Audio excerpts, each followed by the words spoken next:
What's up, YouTube? It's your boy GP's on the Keezy and it's too. Anyway, you see how I got you on the intro. But anyway, we got Ricky Gervais, the Ricky Gervais Show, Season 1, Episode 4. You guys have been supporting the absolute dog crap out of these videos, you know what I'm saying? I appreciate everybody. Are amazing. Let's just get to it, bruh.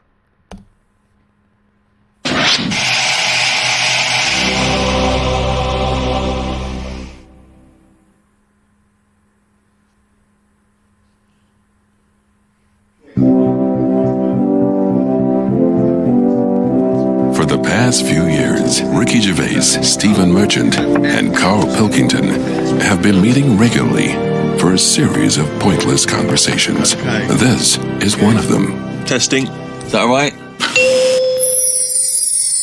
Hello and welcome to the Ricky Gervais Show with me, Ricky Gervais, Stephen Merchant. Hello. And the little round-headed buffoon that is Carl Pilkington. All right.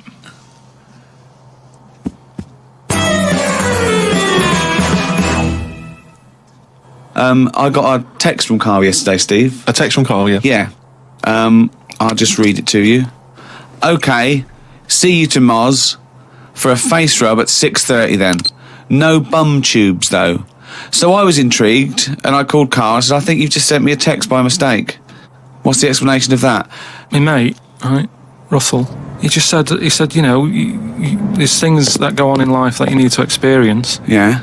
He said, just pop along, and I didn't say yes straight away. What's a face rub? You mean a facial? Where you lay down... You just clean your face with a flannel and that. So you're going to go lie down with another man and have your face... Well, no, this is what I was saying to him. There's a couple of questions. I didn't just say yes straight away. I questioned it. I said, well, I'm not that happy with this. So I said, look, there's nothing weird going on here, is there? I said, it's not a house, is it? It's a proper clinic and that. He said, yeah, it's proper. You wear a dressing gown and that. I said, well, I'm not that So he's already got you in the dressing gown? Yeah, well, I haven't agreed to that. Today I've worn a little round polar neck sort of jumper so I don't have to take it off. It's not going to get in the way of my face. I made sure I didn't wear a shirt with a collar. I'm not taking this off. They can put the dressing gown on top of this. Right. Okay. I don't know if it's a woman who rubs my head. I don't know if it's a bloke or whatever. Well, the thing is, you get extra, don't you, for your face rub, because your face goes all the way back over the top of your head down to the back of your neck. So you've got a big face, haven't you? All I was saying to him is, I'll have the face rub, but I don't know if once you're in there, right, they try and sell you the old... The bum tube thing. What's a bum tube? Is that a euphemism? What are you talking about? The thing where they pop a tube in and put coffee in your belly and it cleans you out and that. An enema? Why would you have that? I don't want it. I don't think Why you not? need to. Oh, the enemas. Ooh. I do not have good memories with those, and that's all I'm gonna go. That's the furthest I'm gonna go, because, oh God, just hearing that word just makes my stomach like jump out. Like, oh.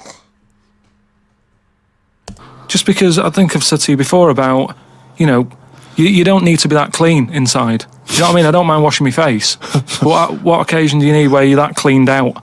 Do you know what I mean? And it's always a clear tube and that, and you see all the stuff whizzing past. I don't understand why it's clear. I don't know why you've got to see what's coming out of you. Like it's, you know, like the generation game. Oh God, just seeing that, just, oh my gosh. Those were some terrible times, bruh.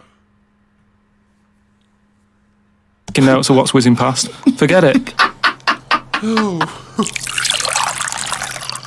I was watching some different TV, saw an amazing documentary. It was called Tribes. This guy, and he goes and lives with different tribes around the world, these small little indigenous people. Mm. And there was one, he went to Papua New Guinea in Indonesia, right, Carl? He lived with the Kombai tribe. All right. Now, this Papua New Guinea is an extraordinary place because it is one of the only places left on Earth that hasn't been fully explored. There are parts of it that it's just blank on the map because they've never explored there. They don't know what's there. They don't know what's going on. So, firstly, that must already freak you out. Imagine that, 21st century, they have no idea what's going on down there. But do they need to know if there's nothing going on? Right. You know what I'm saying? Why do we need to take over everything? Just think, you know, Carl has a good point there. Why do we need to take over everything? Why can't we just let it be? You know what I'm saying? Like that old song. Let it be, let it be. You know, so you know what I'm talking about. I know you remember that song. Whisper words of wisdom. Let it be. You know, that was my, hey, that song slaps, bro. You know what I'm talking about. Just gotta let it be, bro. And I know you heard how I carried that. No, don't judge me though. Don't judge me though. Well, they don't know what's going on. There could be stuff going on. No, but there's no chance that they'll go, we haven't been over there, and someone goes and there's like an Arndale centre. Nothing's going to be there, is it? So there's no... Well, I'll tell you what is there, okay? There's these various small tribes. Some of these tribes are still cannibals, eating people from other tribes. Do they know they could move on? Have they got a telly? Or have they seen a telly and gone, I'm not up for that? Or are they saying... It's not the Amish. They haven't chosen But what is the difference between the Amish and these people? Well, the Amish are a group of people that choose to live in that way. These people are just essentially untouched by civilization. I mean, they do have interaction with civilization and people do come there, but they still live in this very, very almost prehistoric way. They did buy a telly, but there was nothing on because there isn't any broadcasters. They couldn't plug it in. Yeah. They're having an absolute nightmare. Yeah. But there was one guy, okay, now he said that his brother was dying. This was a couple of years ago, right? His brother was dying. He said to his dying brother, what happened? Why are you dying? This guy said it was a bloke in another village. Okay, he goes over to the other village. He kills this other bloke, right? He eats him, or eats bits of him. The other village gets a bit annoyed. They go, what's going on? Why did you kill this bloke? He went, sorry about that, right? They said, well, you need to make it up to us. He gave him a pig. They said, a pig's not enough. They gave him 5 pigs, so 5 pigs apparently made up for the fact that they'd killed one of them. They said, well, hang on, what are you going to do with this bloke's wife? Why were they bartering? Why didn't they just get the police in and say, what's going on? What police? Yeah. Why didn't they call in Kojak? Because he'd have sorted it out, wouldn't he? What I mean is, right, they're miles away from anything, but it doesn't sound like the great place to live, right? Could they not move? Could one of them go, do you know what, I'm sick of this. I'm moving or whatever and go to a proper city. How far away is this? These Papa people The Papa people. to the next. They're like the Smurfs. They're very like the Smurfs. But how many miles away from a place with a normal life going on? But think about this, Carl. Firstly, they don't speak the language. So they don't have any practical skills. They've got no experience of civilization. So even if they chose to go and live in one of these cities, what can they do? How can they function? I think there's some bacteria that has better lives than that. That's got to be offensive. Why? Okay, how about this is one of the weirdest things. This is one of the weirdest things, right? Sorry. An entire race Just of dismiss. people. No, Just I'm not having a go, but I'm just saying I wouldn't fancy it, is what I mean. But they You know what I don't mean? We're living in know of ice. another world. How can they imagine that they could... Oh, I'll tell you what, this is boring. I'm tired of hunting for food and eating fish from the river. I'll tell you what, I'd like a world where there's iPods and room service. I'm going to go and move to New York. They're not thinking like that, are they, Carl? Because they don't know. People go to these places on holiday now. They like a little bit of danger. They like to see how the others live. So all I'm saying is we know they exist. The Papa people, maybe people aren't going there. It doesn't sound like the best place. I can't imagine it having a tourist board or anything, right? But would they accept me if I popped over there and, with Suzanne in Papa? Well, okay, this is one of the things that they do, okay, which is a tradition you may have to do. These combi, right, they invert their penises. So they push their penises back up inside their bodies. Like a sock. What for? Well, Keeps it out of the way. Of what? Well, if you're running through the undergrowth chasing a hog, you don't want it flapping away, But it's also become a kind of ceremonial thing. So if you were over there, you may well have to try it yourself. You would have to try it yourself. If you went there, you'd have to try it yourself. Definitely. But even caveman had little pants on. Why haven't they? Whoa!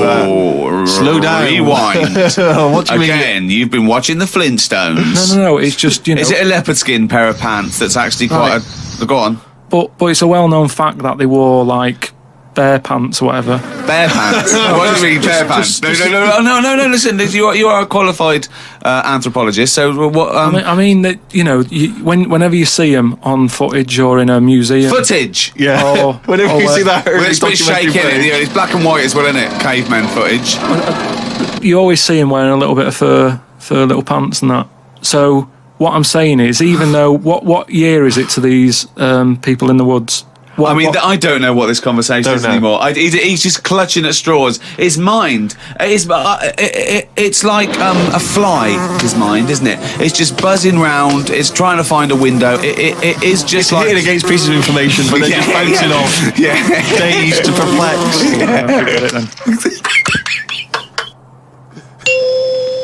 I was shopping with Carl before Christmas, and we went round sort of Piccadilly and St James's, and those really beautiful shops around there. And I went in one shop. You had to ring a bell to enter. Yeah. They came down, and it's like a iconoclastic sort of shop, and they found things from churches and nearly all Russian 16th century pieces onwards. This beautiful carvings and paintings and statues. And I went, oh, it's beautiful. And as I was looking round, I heard Carl sidle up to the bloke and go, what's the newest thing you've got here?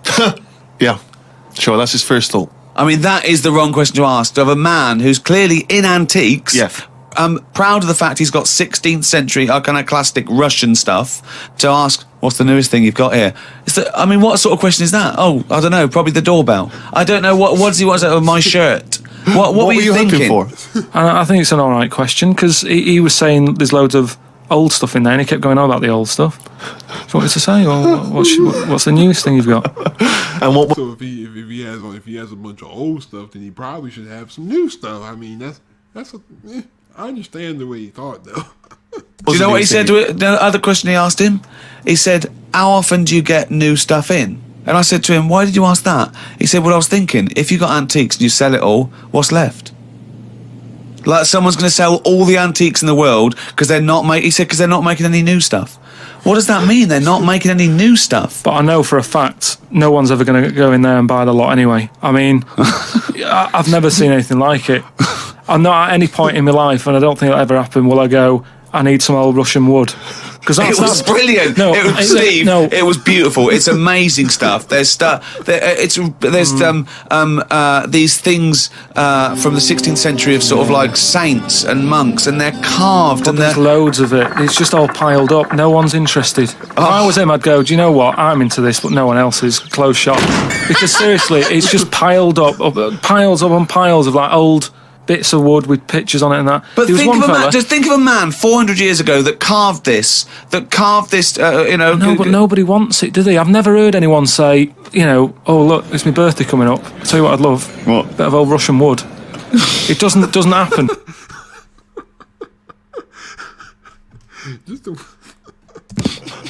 That's what I'm saying. I've never heard anyone saying it. Like, I've never overheard someone saying, you don't know where the Russian shop is, do you? And this is in London, where the rates are high. There was this thing, right, Steve? Them old drawings on, like... It was like a panel from a church that someone had painted. Right, yeah. And I think it was like, from sort of like 1590 or something. Yeah. And it was this a picture of this saint, wasn't it? So 1590. It could be from any time, really. So there's this one there, right, leaning up against the wall. And most of them in there was that Stalin bloke, right? But there was this little... Right, can I just stop with there? Lenin. Right, okay. all right then. Yeah. So he was on all these bits of wood and stuff, but I saw this other little face, right, little fella with a beard, right? So I said, who's this bloke here? He said, the story there, right? He said, it's this little fella, and he got mugged back in Russia. Said, it's this little fella, and he got mugged back in Russia. The fella got mugged? This is right, isn't it? This is what he was saying. He said he got mugged. It's just that term. I love that term in a 16th century Russian wood. Oh no, I'm being mugged. So he got mugged. He got happy slapped. And he said, I've had enough of this. Right? Yeah. And he went to live in the woods. Right, made like a little shed. Stayed there. People went to visit him, and like, if you got a problem, you knock on his door and you go, I'm sick of it. And he'll sort of say, yeah, I know what you mean. I've moved out of the city and what have you. And he'd make them feel better. And then they go again. Now, why has that man got a plaque? If he was around now, there's no way he'd have a bit of wood with his face on it, is what I'm saying. If someone had got fed up with living in London or New York or whatever, and they go, I'm going to go and live in the woods, people wouldn't visit him, and he wouldn't get a piece of wood with his face on, is what I'm saying. But this man is selling it for about, I think it was about 750 quid for this bloke's head. But the chances are that this is either a well-known Russian folktale or it may even be a piece of classic Russian He's a literature. saint. He was a saint. Oh, He was well, in which canonised. case, Yeah. yeah. Everybody was a saint years ago. That's I'm sorry that I'm yawning. It is 2:30 in the morning. That is when I usually do my recording. I usually do it really late at night because that's when everybody's asleep.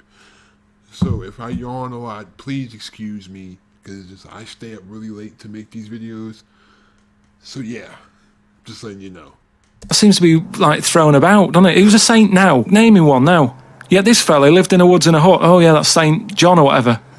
He's not a saint. He's done nothing. If anything, he's sort of said, I can't be bothered with living in a city with everyone else. Everyone else has got to put up with it, but I can't put up with it. I'm going to live in the woods. Well, if you can't put up with it, you're not good enough, are you? You've got no stamina. And yet he gets a plaque, is what I'm saying. It's annoying.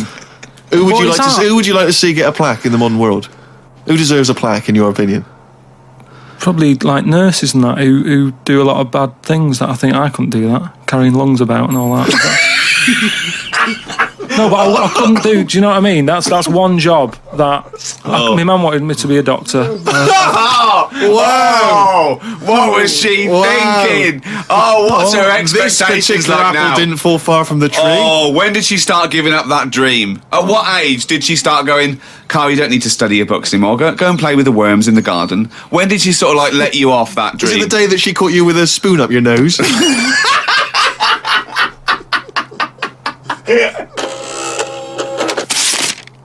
But anyway, talking of emails and that, right? Nick, who's emailed from Australia, right, Melbourne, he's been going on about dolphins and that, problems with dolphins. Melbourne. Actually, I've heard that that's not how you say it. The Australians will get mad if you say it like Melbourne. I think they pronounce it like Melbourne. The way they pronounce it, it's like Melbourne. Because, yeah, that's what I've heard. Because it's not Melbourne, it's Melbourne. I'm pretty sure. What problems? He's just saying when that wind happened, there was like a bad wind thing going on. Hold on, wait a minute. What bad wind? In America, they had that Hurricane Katrina. Yeah. Right. And there was like a little bay with dolphins in it, and right. with all guns on them and stuff. Whoa. Because they use dolphins, don't they? They say they're an intelligent animal and stuff. Yeah. And they've got them all like, they've all had the training. They're all like ready for battle and stuff. Right. Got like rifles on them. What do you mean rifles? How can they hold a rifle? How can they hold a rifle? No, it's sort of on a strap and that. What do you mean it's on a strap? I don't know what they kit them out with, but they're just ready for war. What are you talking about? Listen though, that isn't the point. Don't worry about it. Oh, we leave that one, do we? That's not the point, so let's leave it. So they're swimming about. Yeah, with rifles and berets. Whatever they've got on. Yeah. Ready for battle and stuff. Yeah, ready for battle, yeah. The wind comes in. The wind comes in. Hurricane Katrina. Makes a wave and that. They get out of the little bay. Yeah. Still all kitted out. With all the, weapons. You're talking bollocks. Steve, do you want to look at the email? Well, there's no way. There's loads of dolphins now swimming round, kitted out with guns and that, with a strap. How can a dolphin hold a... Again, you've been watching Planet of the Apes. Oh, he's trying to talk to us. What's he saying? He's saying, go ahead, punk, make my day. You're talking shit. Yo, man, what in the world? I'm sure these are real emails, too. It's just news to say if there's dolphins, if you see a dolphin in that, don't go, oh, it's friendly, because there's some with weapons now. So I'm just reading it out on email. That'll cover it in that. So bollocks. Carl, can we have some monkey news before I die? All right. Oh, chimpanzee that monkey news, yeah. Chimpanzee that monkey news. I'm gonna get it, bro. This monkey that was knocking about called Ollie. It was in this zoo, and it was the only monkey in there, right? And it was getting a bit lonely because it was sharing its sort of time with, say, an elephant and a giraffe. And it doesn't happen. And they didn't really. Wait, they do not. Let me just tell you. They do not put chimpanzees in with. No, well, it's not true. Why would he share his time with an elephant and a giraffe? Gervais, it was some kind of flat share. They put an advert in the student union. Yeah, we've got 2 rooms to let. African mammal wanted. Not specific. A mammoth and what I'm saying is there was other elephants for elephants to knock about with, and that the monkey it was the only one there. So what happened is the zookeeper felt a bit sorry for him. He started to sort of get pally with him. So at lunchtime, when the zookeeper was sat on the wall having his like ham butties or whatever, he'd sort of go, "All right," and it used to come up. Wait, did he just have beer with a monkey? Okay. Over closer and closer, right? Yeah. Anyway, within a month, he was sat on the wall having his lunch with him, right? But anyway, so he's sat there, and as time goes on, you know, he's sort of sat with him most of the day. Monkeys walking around with him, helping feed the other animals and that. No. But then what happened is the zookeeper, at the end of the night, when he's like locking up and stuff, he'd feel bad because he'd be leaving the zoo. And like Ollie's sat there and he's like, "I'll see you tomorrow," and the monkey's like, "Yeah, all right, see you later." He's looking all fed up because he's got home to go to and he's still stuck in where he's basically working every day. Right? So he's never going home, right? Now he's sleeping at work, the monkey. So anyway, the zookeeper goes home, says to his wife, "Look, Ollie's having a bit of a time at the moment." So she said, "Oh yeah, what's going on?" He said, "Well, he's just looking a bit fed up, you know, he's sick of it." So she said, "Bring him home." It didn't happen. So this is anyway, in your head. So she said, "Yeah, bring it home tonight." So anyway, he's looking forward to going into work and that. He sees Ollie. He doesn't tell him straight away. You're doing the Conor McGregor walk. It's a surprise for him later. He gets to the end of the day. Yeah. Anyway, he's like, "Get your coat." He's like, "What?"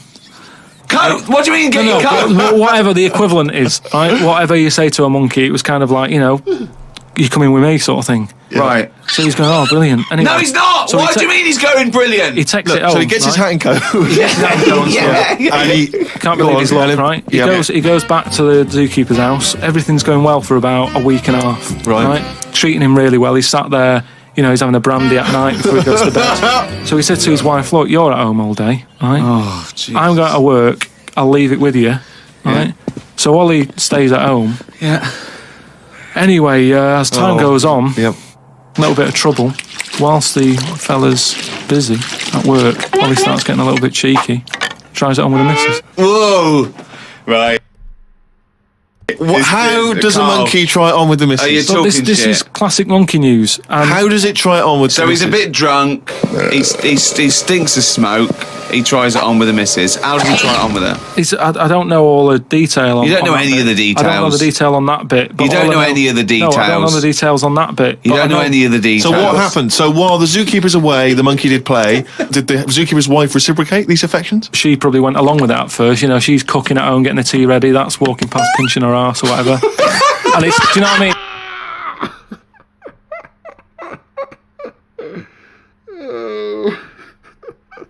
What the? It starts off just like it does, you know, with humans. Starts off as a bit of fun. Before you know it, you know, split up in the end. Anyway, the zookeeper and the what's it? I think the monkey stayed. So we're just promoting bestiality right now. Jesus Christ! Why are we promoting bestiality? This is terrible. It's terrible. Get this show off the air. It's terrible. They're promoting bestiality. With the woman. So, it's all there. It's Honestly, all on email, mate. your imagination. Well, you look should it up. write stories. You Get should people- write. You Get know. people to look it up. It's just put in monkey, chimp, Ollie, and it's all there. Oh my gosh! The shorty was messing with the monkey. But anyway, thanks again for watching. Leave a like if you enjoyed. Subscribe if you're new to the channel. Don't forget to share a video wherever you share videos at. But anyway, turn on my post notifications so that you don't miss an upload. Also, be safe. Have a great day. Stay on the grind. I'm out. Peace.